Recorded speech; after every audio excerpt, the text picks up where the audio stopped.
I was reading a quote this morning from a man who is little known for his philosophy. He said, "Sometimes when a man climbs the ladder of success, he finds that it's been leaning against the wrong wall." That philosopher's name was Richard Nixon. Did you ever stop to wonder what your life might have been like had you followed your first dream? A.W. Yeats did. And at age 72, he's decided to start over.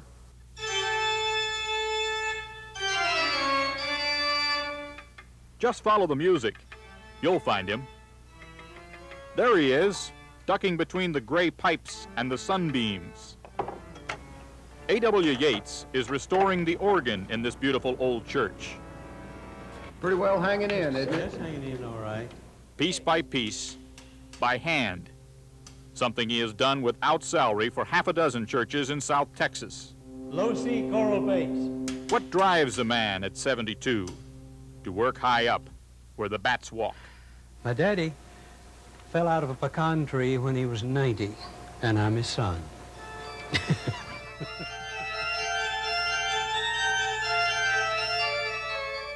Well, there is more, much more. For most of his life, A.W. Yeats never put a bolt to a nut. He was an English professor who surrounded himself with books, rare books of great beauty and surprise. Books must be special, and in order to make a book extra special, the French had a device.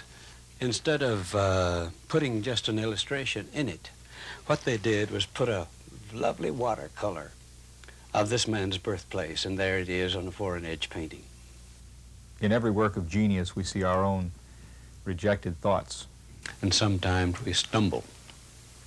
I've been as much a mystery to myself as anything. I'm not right sure I've got all my eggs in one basket yet. Why did you start a new life after you retired? You're looking at a man who's gasping for a place in society. It's no fun not to have any children, not to have a wife, and you have to tie yourself to the people with whom you live. If you don't, you're adrift.